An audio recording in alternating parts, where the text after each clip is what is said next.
गांव में एक किसान अपनी पत्नी के साथ रहता था। एक दिन वह किसान अपने खेतों की तरफ जा रहा था, तभी उसे एक गड्ढे में से आवाज आती है। अरे ये कैसी आवाज है? लगता है कोई कुत्ते का बच्चा है जो मुसीबत में है। मुझे इसे बचाना होगा, नहीं तो ये मर जाएगा। फिर वह गड्ढे में झांक कर देखता है तो उसे वहाँ एक छोटा सा कुत्ते का बच्चा दिखाई देता है। वह उसे देखकर दंग रह जाता है। उसका रंग नीला होता है। ये तो कोई कुत्ते का बच्चा लगता है, लेकिन ये तो नीले रंग का है। मैंने तो इससे पहले कभी भी नीले रंग का कुत्ता नहीं देखा। इसे घर ले चलता हूँ, सुमन तो इसे देखकर बहुत खुश हो जाएगी। फिर वह किसान उस बच्चे को निकालता है और अपने साथ लेकर घर की ओर चल देता है। अरे सुमन, जल्दी बाहर आओ, देखो मैं तुम्हारे लिए क्या लाया हूँ। तभी उसकी पत्नी बाहर आती है और कुत्ते के बच्चे को किसान के हाथ में देखकर चौंक जाती है। हाय, कितना प्यारा है! ये तो नीले रंग का है। अजी, आपको कहाँ से मिला? क्या मैं इसे अपने साथ रख सकती हूँ? मुझे बचपन से एक कुत्ते के बच्चे को पालने का बहुत शौक था। हाँ हाँ, क्यों नहीं, मैं इसे तुम्हारे लिए ही तो लाया हूँ। लेकिन ये आपको मिला कहाँ से? मैं खेत की तरफ जा रहा था, तभी अचानक गड्ढे से इसके रोने की आवाज आई। मैंने झांक कर देखा तो मुझे ये उसमें पड़ा हुआ मिला। ये जरूर भूखा होगा, तुम इसे कुछ खाने को दे दो। इतना बोलकर किसान वहाँ से चला जाता है। फिर सुमन उसकी खूब देखभाल करती है। वह दिन भर उसके साथ खेलता कूदता है। सुमन भी उसे पाकर बहुत खुश थी। वह कुत्ता पूरे गांव में आकर्षण का केंद्र था। वह जब भी गांव में घूमने निकलता, सारे गांव वालों की नजर उसी पर टिक जाती थी, क्योंकि किसी ने भी नीले रंग का कुत्ता पहले अपनी जिंदगी में कभी भी नहीं देखा था। अरे हरिया, देख तो, ये उसी किसान का पिल्ला है। तूने कभी नीले रंग का कुत्ता देखा है क्या? नहीं भाई, मैंने तो पहली बार ऐसा कुत्ता देखा है। लेकिन ये इस किसान को मिला कहाँ से? इतना अनोखा कुत्ता खरीदने की हैसियत तो इस किसान की है नहीं। अरे भाई, इससे तो ये किसी गड्ढे में पड़ा हुआ मिला था। मुझे तो लगता है जरूर ही ये कोई जादुई कुत्ता है। तुम्हें क्या लगता है, बाजार में इसकी क्या कीमत होगी? भाई, ये तो नायाब चीज है, ये तो अनमोल होगा। इसके हमें मुंह मांगे पैसे मिलेंगे। भाई, हर नायाब चीज पर तो सिर्फ हमारा ही अधिकार है। देर किस बात की, आज रात को ही इसे किसान के घर से चुरा लेंगे। रात होने पर किसान और उसकी पत्नी घर में सो रहे होते हैं। तभी लल्लन और हरिया किसान के घर में घुस जाते हैं और नीलू को बहलाने फुसलाने लगते हैं। ले ले बेटा, बिस्कुट खा ले। ले ले ले ले ले ले, आजा आजा। वह झट से उसे बोरे में कैद कर लेते हैं और वहाँ से 9-2-11 हो जाते हैं और भागकर अपने घर आ जाते हैं। हरिया भाई, एक काम तो पूरा हो गया, बस अब इसे शहर जाकर किसी को बेचना बाकी है। शुभ काम में देरी किस बात की? हम कल सुबह होते ही इसे शहर जाकर किसी को बेच आएंगे। अगले दिन सुबह होने पर वे दोनों नीलू को बोरे में डालते हैं और उसे बेचने के लिए निकल पड़ते हैं। रास्ते में उन्हें एक सेठ मिलता है। उसे उस बोरे में से अजीब अजीब सी आवाजें आती हैं। अरे भाई, रुको रुको, इस बोरे में क्या भर कर ले जा रहे हो? भाई, ये एक जादुई कुत्ता है। ऐसा कुत्ता पूरी दुनिया में केवल एक ही है। ऐसा कैसे हो सकता है भाई? जरा मुझे भी तो दिखाओ। वह सेठ नीलू को देखकर चौंक जाता है। तुम्हें इसके लिए 100 सोने की मुद्राएं देनी होंगी। ठीक है, मुझे मंजूर है। लो, ये लो तुम्हारी 100 मुद्राएं। आज से ये कुत्ता मेरा हुआ। वहीं दूसरी तरफ नीलू को घर में ना पाकर सुमन और किसान परेशान हो जाते हैं। सुमन का रो रो कर बुरा हाल हो जाता है। नीलू, तुम कहाँ चले गए? तुम्हारे बिना मैं कैसे जीऊंगी? वापस आ जाओ ना नीलू। अजी, मेरे नीलू को कहीं से भी ढूंढ कर लाइए।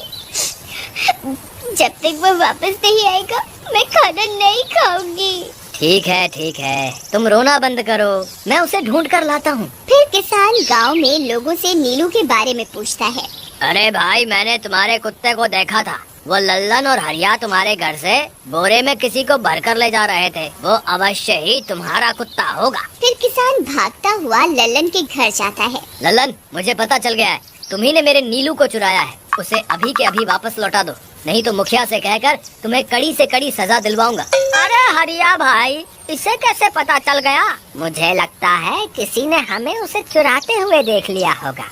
मुझे अभी के अभी मेरा कुत्ता वापस करो, नहीं तो अच्छा नहीं होगा। भाई तुम्हारे कुत्ते को तो हमने 100 मुद्राओं में बेच दिया, अब तुम चाहो तो सारी मुद्राएं रख लो और हमें छोड़ दो। नहीं नहीं, मुझे मेरा कुत्ता ही चाहिए। तुम्हारे पास कल सुबह तक का वक्त है, कैसे भी करके उस व्यापारी को ढूंढो और मुझे मेरा कुत्ता वापस ला कर दो, नहीं तो जेल जाने के लिए तैयार हो जाओ।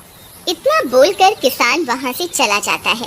अरे मर गए रे, अब क्या करें, ये तो थानेदार की धमकी देकर गया है। लल्लन भाई, मुझे जेल नहीं जाना, कुछ करो ना।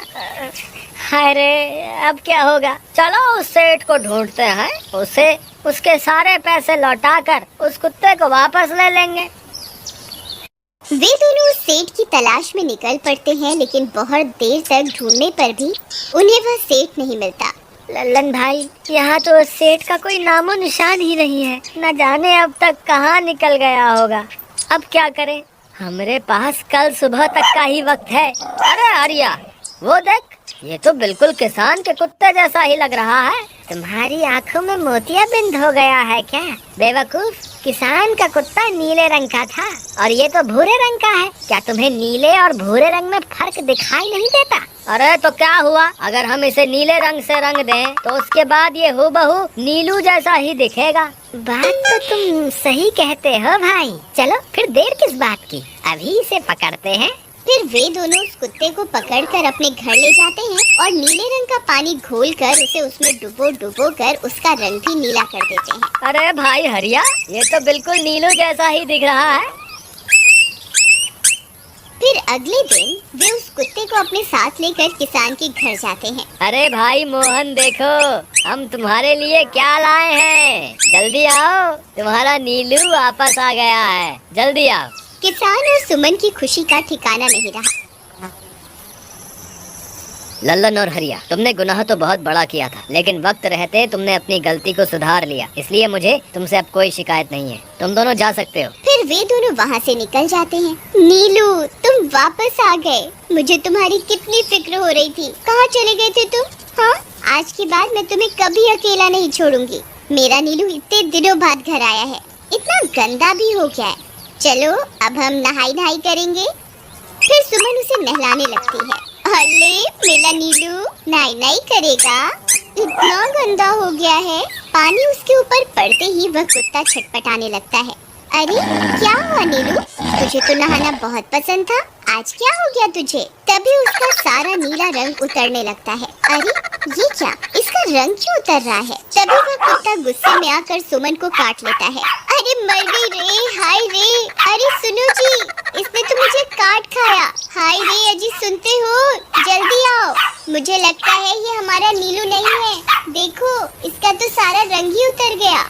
ये तुमने ठीक नहीं किया लल्लन, अब मुझसे बुरा कोई नहीं होगा। फिर किसान गुस्से में लल्लन और हरिया के घर जाता है। ए लल्लन, दरवाजा खोल। ए लल्लन, जल्दी दरवाजा खोल, नहीं तो इसे तोड़ दूंगा। आज तुझे मुझसे कोई नहीं बचा सकता। अरे मर गए रे, ये तो उसी किसान की आवाज है। लगता है इसे हमारी तरकीब के बारे में पता चल गया। अरे क्या हुआ भाई, इतने गुस्से में क्यों हो? तुम्हें क्या लगता है मैं बेवकूफ हूँ? तुम किसी भी आवारा कुत्ते को नीला रंग चढ़ाकर हमें दे दोगे और हम मान लेंगे कि वो नीलू है? भाई हमें माफ कर दो, हमने उस सेठ को ढूंढने की बहुत कोशिश की, लेकिन उसका कोई नामो निशान नहीं मिला। भाई तुम ये 100 मुद्राएं रख लो, अब इससे ज्यादा हम तुम्हारे लिए और कुछ नहीं कर सकते। अगर तुम चाहो तो हमें जेल भिजवा दो, हम दोनों अपनी गलती की सजा काटने को तैयार हैं। किसान उदास हो जाता है और उनसे 100 मुद्राएं लेकर वापस अपने घर आ जाता है। मुझे माफ कर दो सुमन, मैं तुम्हारे नीलू को नहीं ढूंढ पाया। ये लो, ये 100 मुद्राएं हैं। नीलू को बेचने पर उन्हें इतने पैसे मिले थे जो उन्होंने मुझे दे दिए हैं। उन्हें अपनी गलती का बहुत पछतावा है, लेकिन अब कुछ नहीं हो सकता। नहीं, मेरा नीलू जरूर वापस आएगा। हम एक काम करते हैं, कल सुबह इन 100 मुद्राओं का भोजन खरीदकर गरीबों में बांट देंगे। क्या पता उनकी दी हुई दुआओं से हमारा नीलू वापस आ जाए। अगले दिन सुबह होने पर वे दोनों उन पैसों से गरीबों में भोजन बांट देते हैं और वापस अपने घर की ओर चल देते हैं। तभी उन्हें कुछ आवाजें सुनाई देती हैं। वे दोनों चौंक जाते हैं। अरे ये तो मेरे नीलू की आवाज है। नीलू, नीलू तुम कहाँ हो? तभी सामने से नीलू भागता हुआ उनके पास आता है। नीलू तुम वापस आ गए, तुम कहाँ चले गए थे? मैं तुम्हारे बिना कितनी उदास हो गई थी। किसी ने सच ही कहा है, दुआओं में बहुत शक्ति होती है।